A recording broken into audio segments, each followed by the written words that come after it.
L'un des plus grands, ou en tout cas l'un des plus fréquents et grands chroniqueurs de cette émission est déjà présent sur ce plateau. Il s'agit bien sûr de Ibrahima Woulem Fofana. Bonjour.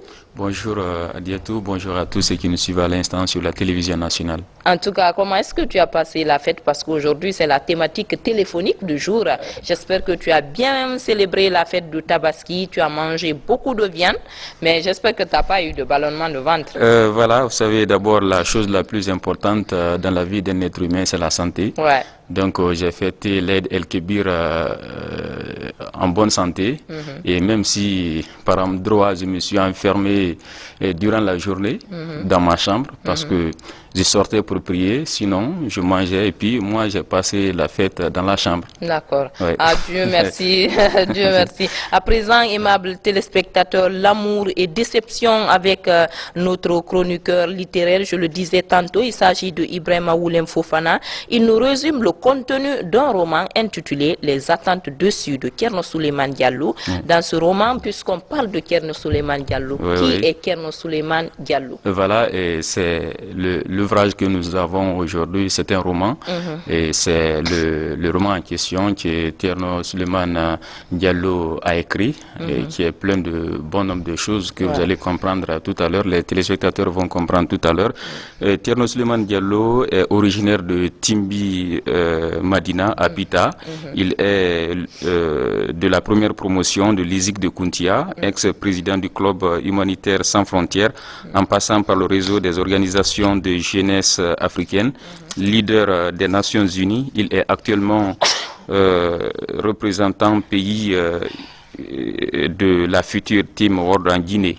Voilà, c'est notre auteur de ce matin. D'accord. Et dans ce roman, les attentes dessus, plutôt, le roman, vous le disiez tantôt, il est intitulé Les attentes dessus. L'auteur nous parle de quoi exactement? Ici, Kerno Souleymane Diallo retrace la vie de deux jeunes élèves qui se sont connus au lycée, mais leur connaissance a été marquée dans un premier temps par des vraiment railleries et des actes très très difficiles.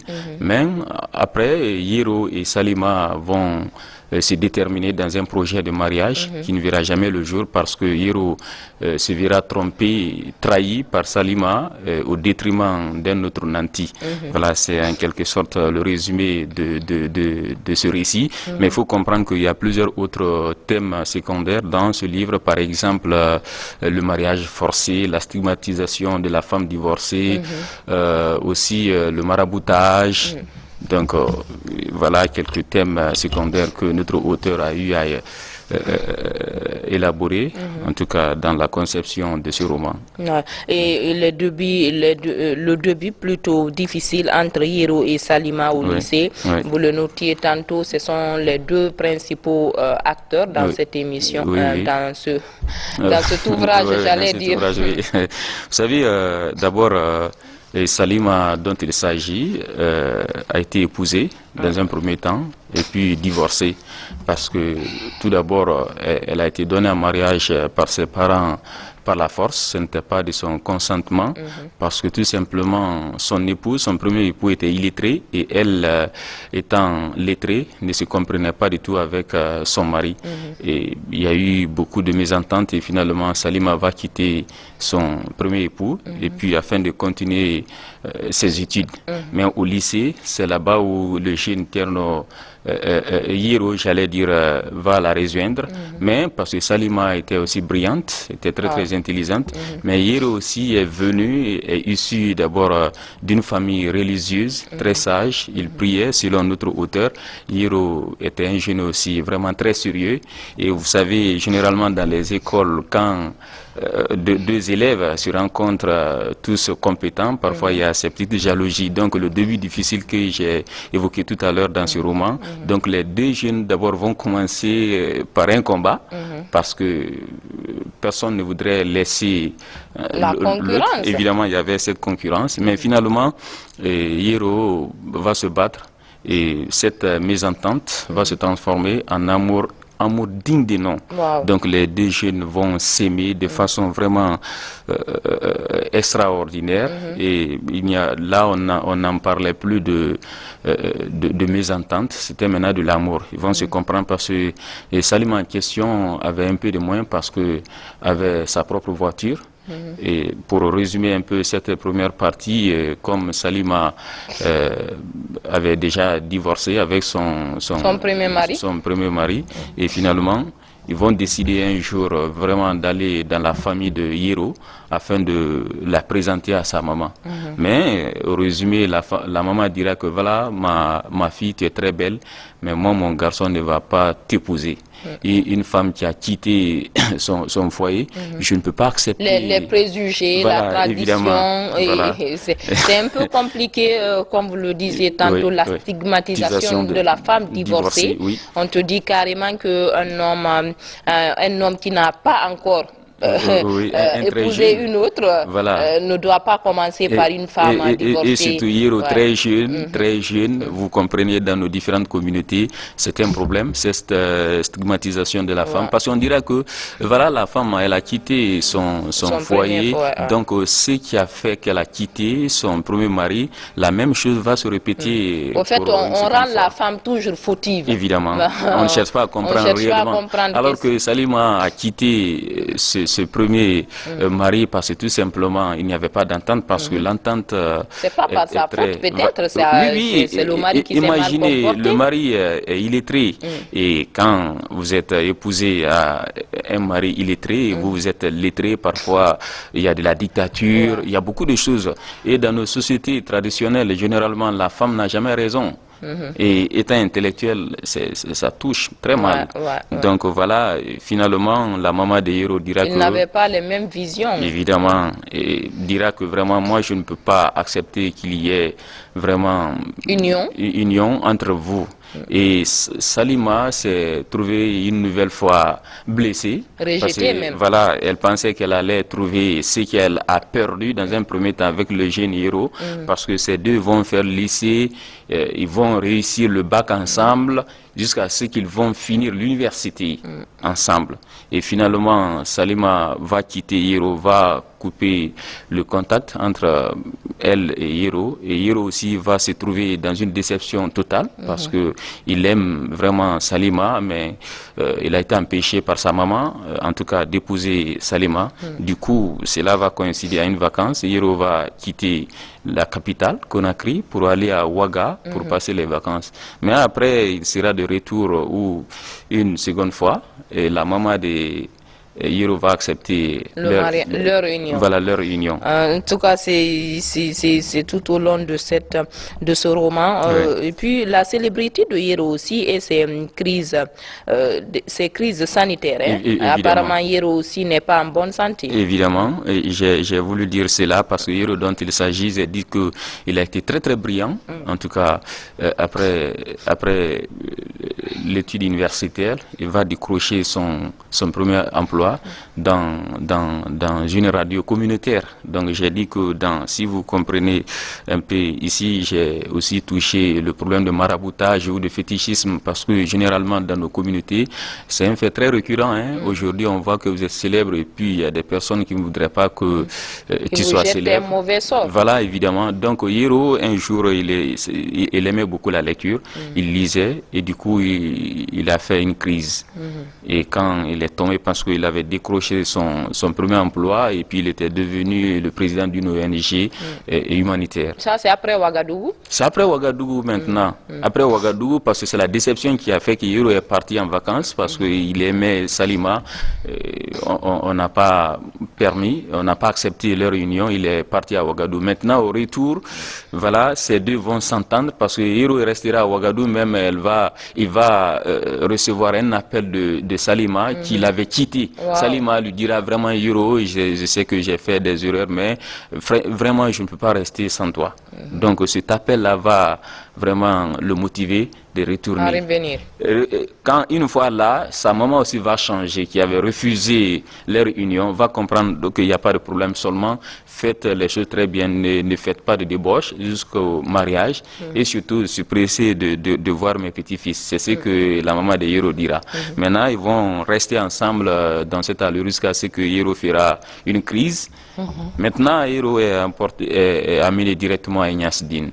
Maintenant, Salima, qui avait une voiture alertée, va se précipiter pour rejoindre son bien-aimé. Il y a aussi la tracasserie policière dans ce roman. Parce que Salima, très pressé pour aller à l'hôpital, sera intercepté par un policier au rond-point de Amdalaï. Donc, elle fera tout possible pour convaincre le policier. Non, le policier dira que non, non, envoie les dossiers et Salima lui donnera, mais malgré tout, ils vont refuser. Et quand Salima comprendra qu'il s'agissait de donner un peu, donc elle donnera 2500 francs guinéens et puis le policier... donc le roman fait ressortir aussi évidemment, un peu la corruption. Voilà, c'est de ça que je parle, parce qu'il y a le thème central. Un écrivain aussi, ce n'est pas seulement le thème central, il faut partir parfois de gauche à droite pour toucher quelques aspects aussi de la vie. Et c'est ça, Salima se rendra à l'hôpital, trouvera vraiment Yero dans un coma et qui va perdurer, mais heureusement il va s'en sortir.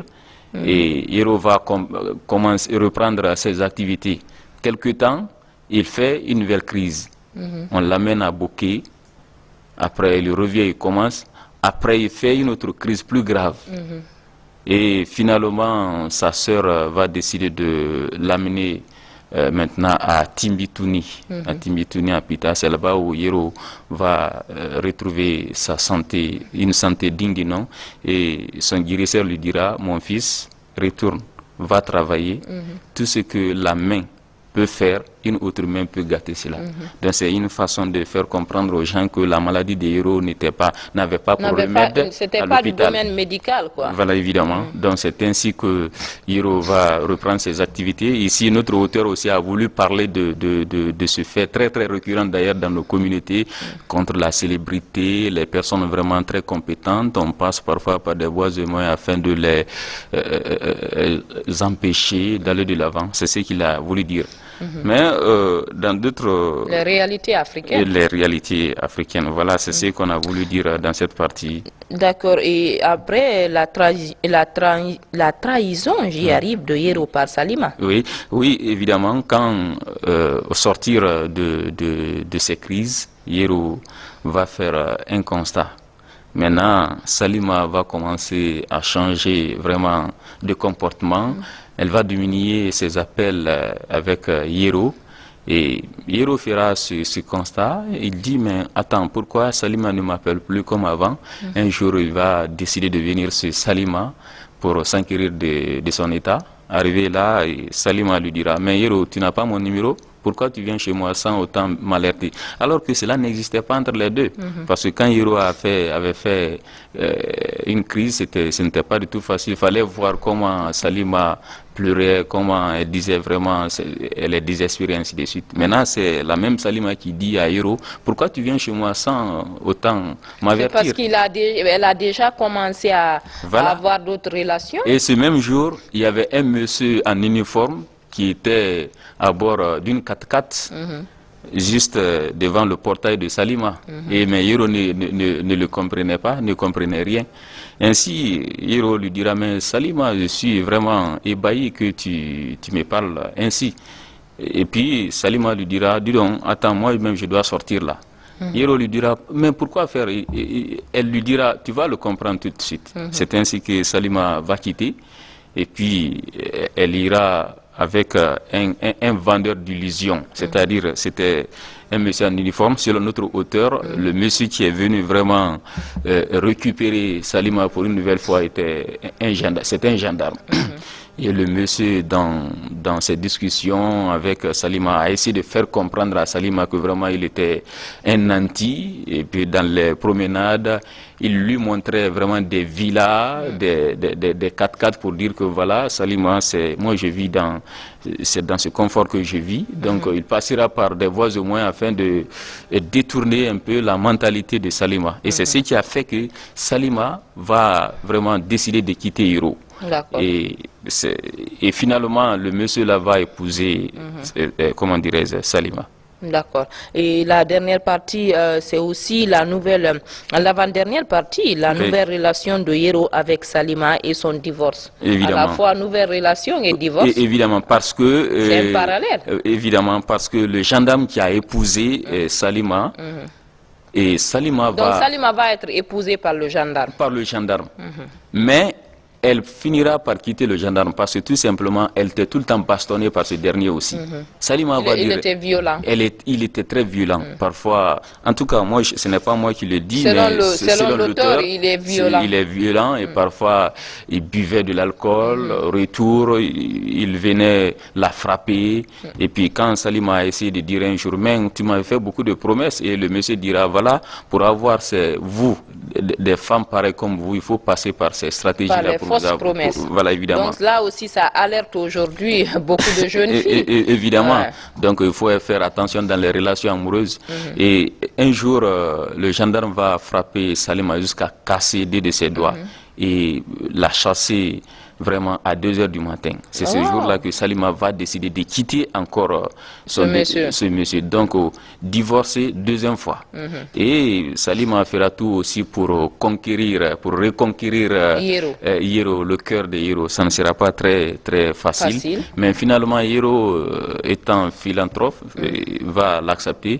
Mais voilà, c'est ce qui va se passer. Salima a quitté son premier mari, épousé par le gendarme. Parce que tout simplement, elle aussi, elle a trahi Yero. Maintenant, le gendarme n'était pas, le monsieur qui l'a épousé n'était pas sérieux et finalement qui était très très violent. Donc, Salima se verra tellement violentée qu'elle va décider encore de quitter ce foyer. D'accord. En tout cas, c'est intéressant et j'espère que ces téléspectateurs sont en train d'apprendre au même moment que moi par rapport à ce roman intitulé Les attentes dessus de Kerno Suleiman, un roman qui est expliqué ici de fond en comble, de fond en large plutôt, par notre chroniqueur du jour, Ibrahima Woulem Fofana. Pour finir, Ibrahima, vous avez aussi noté dans une partie ici le grand divorce. Voilà. Apparemment, toute la dernière partie est liée au divorce, au mariage, au renouement et tout. Cette partie dit quoi? Oui, parce que quand Salima va accepter de quitter son 2e époux, qui est le monsieur en uniforme, le gendarme, et finalement elle va commencer d'établir une nouvelle relation entre elle et Yero. Mais Yero va accepter le pardon, mais même s'il hésitait.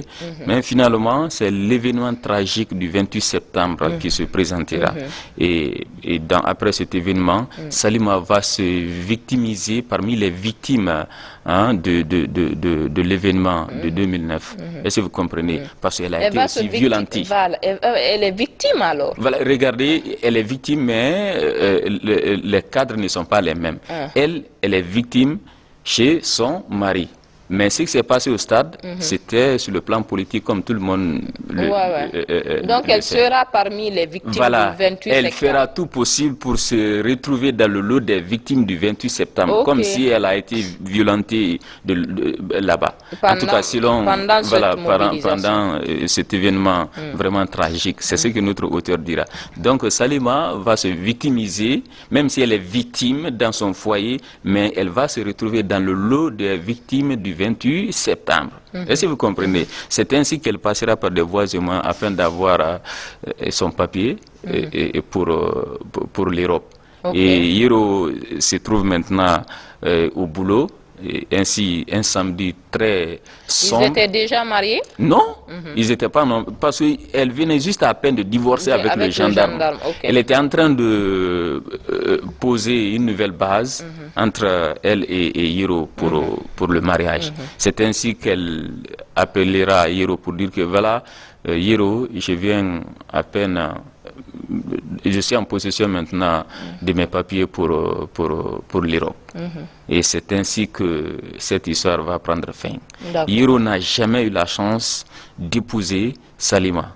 Et Salima, qui voudrait vraiment être heureuse, n'aura pas cette chance parce que non seulement elle va divorcer en première position, elle aussi elle va trahir Hiro au profit du gendarme. Salima en question a été victime du mariage forcé, a été stigmatisée, Salima a été violentée.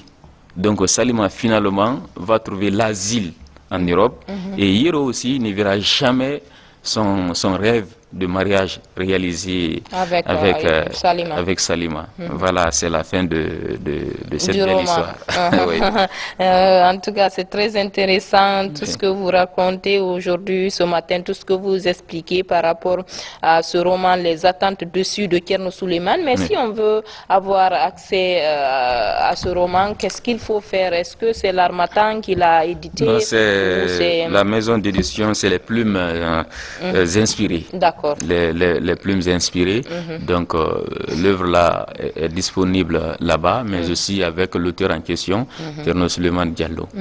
Voilà. Merci en tout cas à vous, Ibrahima Wuleng Fofana. Oui. Vous êtes chroniqueur littéraire. Merci d'être passé sur ce plateau. C'est à moi de vous remercier ainsi que tous les téléspectateurs de la Lucarne. D'accord. On ira tout à l'heure en musique avec un morceau et après on va retrouver Aïcha Kader Silla dans sa rubrique culturelle. Avec elle, nous allons certainement clôturer cette émission, aimables téléspectateurs. Merci de votre fidélité. Merci de nous regarder partout ailleurs, notamment à Dinguiraï, la cité religieuse.